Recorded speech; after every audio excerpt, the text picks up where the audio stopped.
Alright, for this video we want to go through a sample form 709 for the 2023 tax year. And in this scenario, our taxpayer here, J&Q taxpayer, is making a contribution to a Section 529 college savings plan for her daughter. And she wants to make this election to treat the contributions as being made ratably over a 5-year period.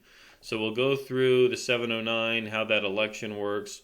We've also got the 2023 form instructions, and then lastly just one slide covering some background on the 709 and then some details on these 529 plan contributions. So generally when we talk about gift tax returns, the 709 is filed by U.S. citizens or U.S. residents that make taxable gifts during the year. So these are completed gifts that exceed the annual exclusion, and so they have to be reported. Or even if you make future gifts that are below that annual exclusion, you might still have to report it on a 709. Now, the gift tax exclusion for 2023 is $17,000 per donor per recipient.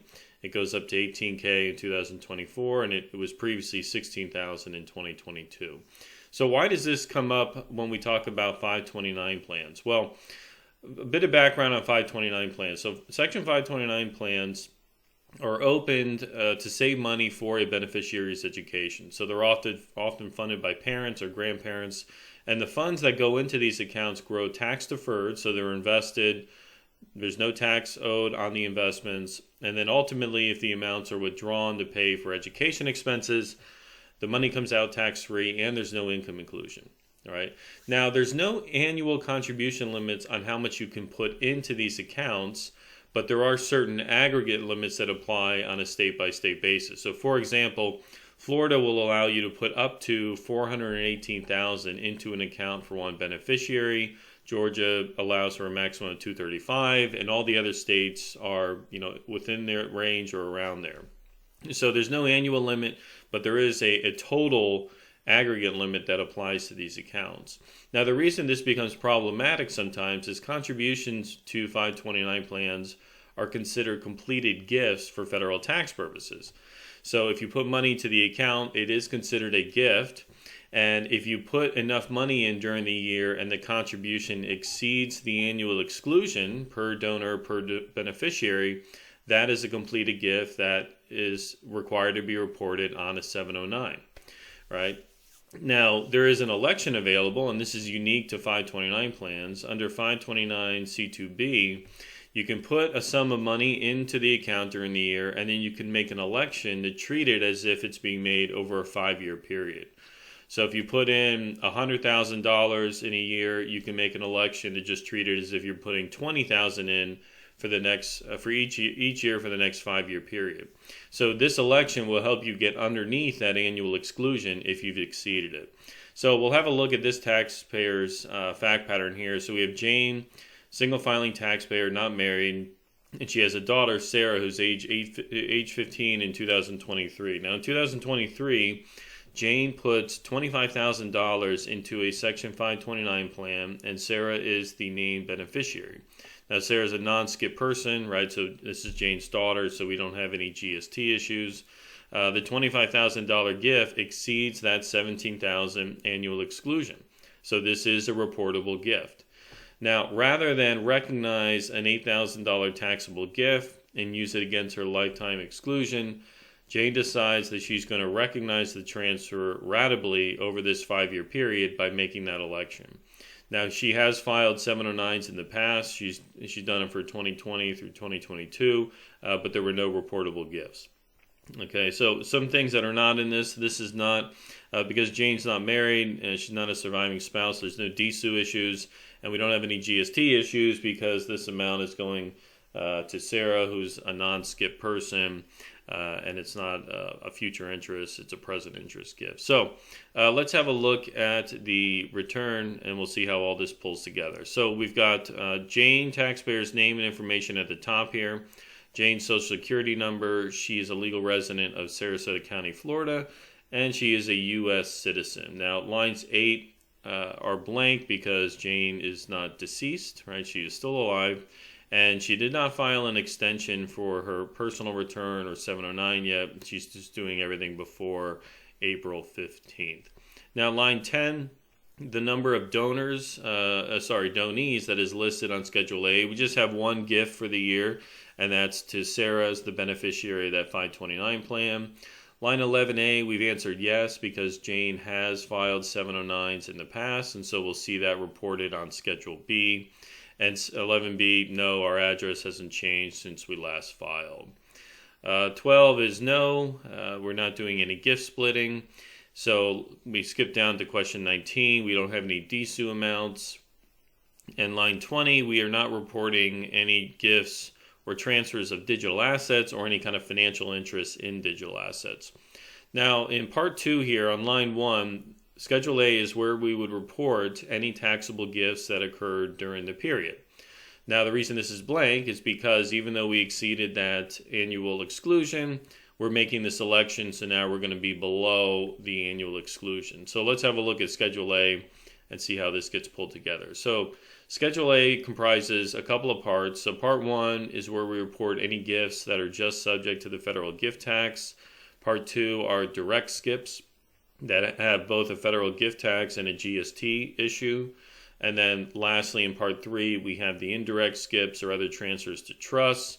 And then in part 4 is where we have our taxable gift reconciliation. So if we go back to the top here, we are answering no for item A. So none of these items listed are going to have valuation discounts. We're just contributing cash. There's no other non-cash property, no interest in closely held companies. So this is just going to be cash for cash. That's it.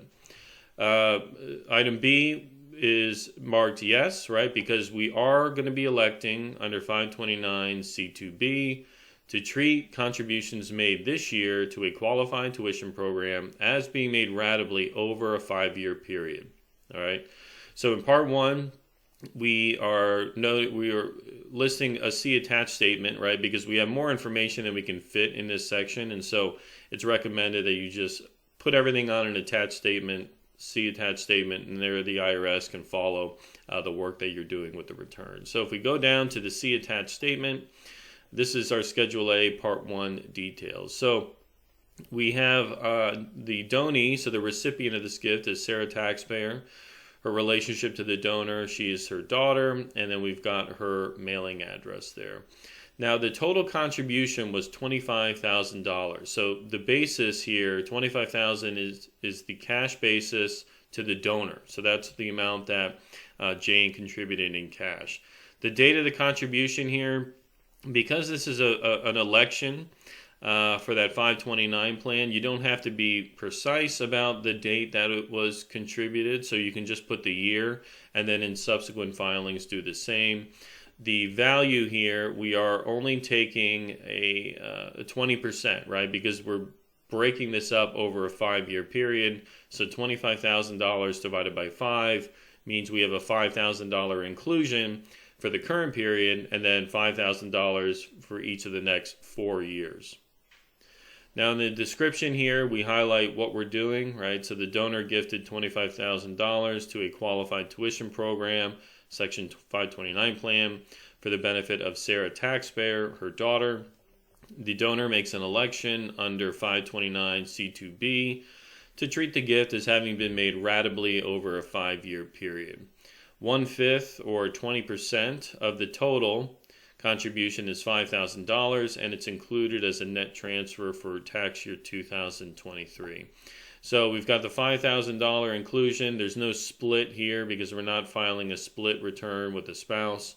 So the net transfer remains at $5,000. And so the total that's going to flow back up to Schedule A Part 1, column H, is $5,000. So we go back up to Part 1. We've got column H here, net transfers of $5,000. And so now we can move on to Part 4, where we have our taxable gift reconciliation. So line 1, we have the total value of all those gifts made by the donor. Well, in this case, there was only one. So that's coming from Part 1, column H. So we have that $5,000 gift. And the total annual exclusion available is up to $17,000 for the year. But we don't put more than the amount of gifts. So we just put the $5,000. And that means that the net amount of includable gifts is $0. We have no deductions to apply, so the total taxable gifts for the year is $0 because we have made this 5-year election. So $0 gets reported up on line 1, Schedule A, and line 2, Schedule B. If we had any prior year taxable gifts, we would report those on line 2, but in our case, we don't have any. So Jane has filed returns for these prior years, but the amount of taxable gifts and the amount of credit used is 0 for each one. So if you filed a 709 and there was no taxable gifts and no credit used, you still want to report it here on Schedule B to indicate that you filed. This section would be completely blank if you had no filings whatsoever and this was the very first year. All right, so line 2 from Schedule B is 0. Line 8 here, any applicable credit for prior periods, that's also 0. And so now we just populate, well, what amount of applicable credit is available for the year, even though it's not going to matter. But if we look at the form instructions and we go down to the exclusions and credit amounts, for 2023, the exclusion is $12.92 million and the applicable credit amount is $5,113,800. And so that's the value that we report on line 7.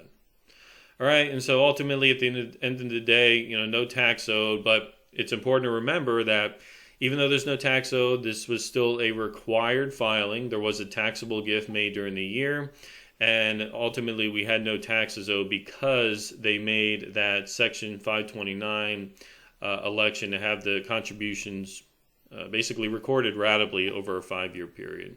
All right, so that covers it for this video. I hope that was helpful. As always, I appreciate you watching, and I look forward to seeing you on the next one. Thank you.